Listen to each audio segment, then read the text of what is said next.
Okay, start again. Feral gypsies. Feral sort of people you have to live with. It's been some pretty big news out of the United States.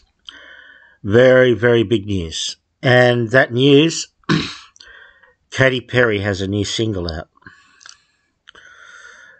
A lot of drama about that. People not quite getting that. And a couple of other things too. But we're going to talk something about more locally. The Antifa guys and the Neo-Nazis and a few other people had a bit of a drama over the drag queens. I've done that already. But I don't know who these NSN, National Socialist Network, a few other people connected to that, Sewell guy and a few others. Not many of them. But I do note that when there is a little bit of anti-government, anti-agenda, anti-WEF stuff, these guys will conveniently turn up. I said before, I think, the drag queen stuff doesn't bother me that much, but some of the people are a bit iffy and not really suitable for children, some of their shows. I don't know whether they're appropriate to have with kids. They're sort of genuine. I think there is sort of a point with some of these people and their histories, and the history of grooming from the alphabet community, and that's a known thing. That's a known issue, and not everyone is on board with it. A lot of people in the alphabet community are not really for it. They're opposed to it. So there is a dissent within their ranks, and something that's a little bit sort of off about some of the people. As it is, it doesn't bother me. It's pretty low grade for me, but there's big drama in Adelaide. They turned up. Old mate Tanuki made a video out of it. Antifa's chief content producer here in Australia. That was over in South Australia. A lot of unnecessary sort of harassment of little kids and that. I don't know why you'd do that. But these Nazis turned up with the so-called cookers. The IMOP lady, Raina Cruz, she's a busty MILF, and she beat up a cop. You think the Antifa people might like her a bit, but they're fully on board with the WEF agenda now, pretty much, and the transhumanist stuff. And so, yeah. And the Channel 7's been very soft on that. I think I did mention Stokes and his behaviour. Bad guy, really bad guy, Kerry Stokes. I don't need that. Go away. I don't need to do that. And things garbage pops up is just that harasses you. All this stuff. And yeah, it's a big shamozzle over there. Not many people, but a bit of a drama. And Kerry Stokes, he's a bad guy, and I've mentioned that once or twice. A very bad guy, really bad guy. And he's sort of going soft on the neo-Nazis a bit. But these guys, the anti-lockdown protests, and now the drag queen stuff.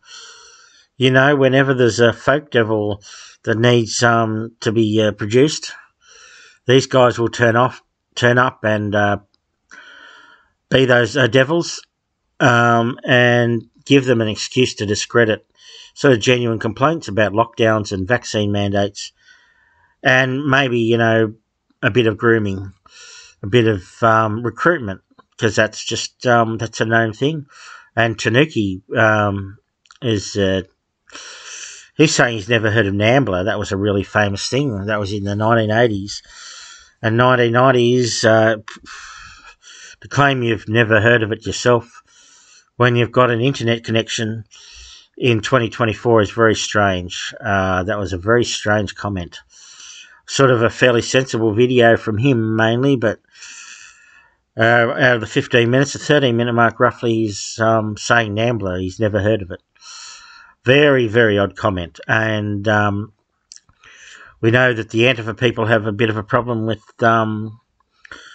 underage stuff, and so do these Neo-Nazis, because they're a criminal gang. The white supremacy and the Neo-Nazism, that's sort of just their brand.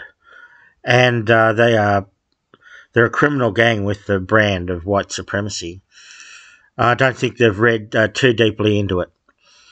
Probably not that smart, these guys, obviously. So, yeah, it's more of a brand for them.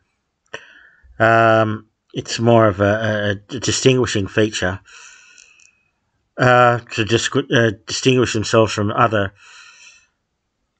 groups. They're white criminals, and a lot of Lebanese and Sudanese criminals, Italian, all sorts of people, and that's their brand. So it's no surprise that they're a bit sick in the head, perverted and a bit dangerous, obviously, because they're criminal gangs, and a lot of these criminals, these career criminals, drug addicts and thieves and like are pedophiles as well.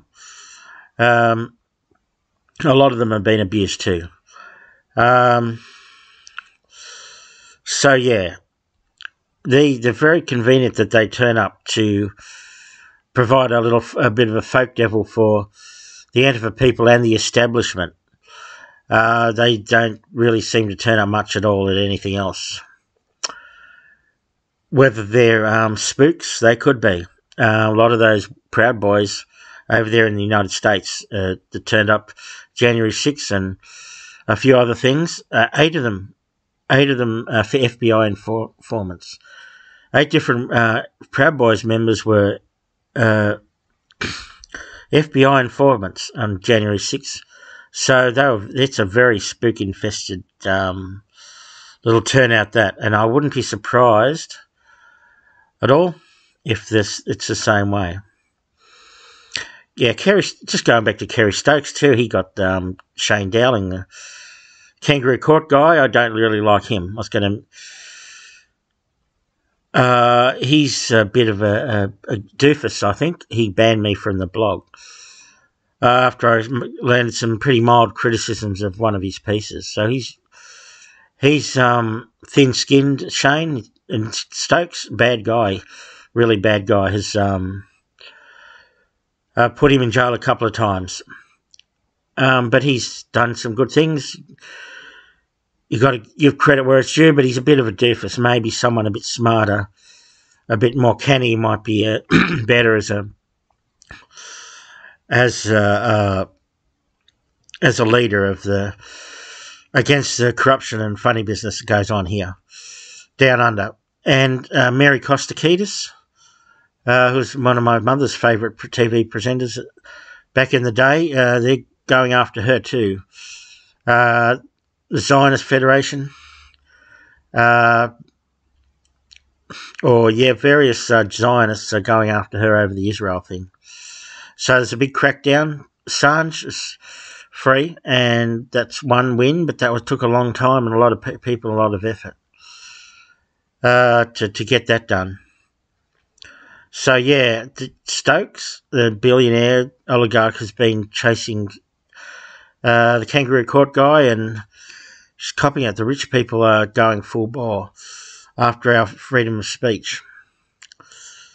We've seen that many times. It's well attested. And C.J. Hopkins, mad old C.J. Hopkins over there in the Yankee in Berlin, the playwright, he's a very thin-skinned too. He, I might have mentioned him before. They're going after him again. The neo-Nazis, the Nazified country that Germany is, going after him again. He escaped conviction, I think, last time. But you can't produce any neo-Nazi imagery. That's not really to protect people from any Nazism.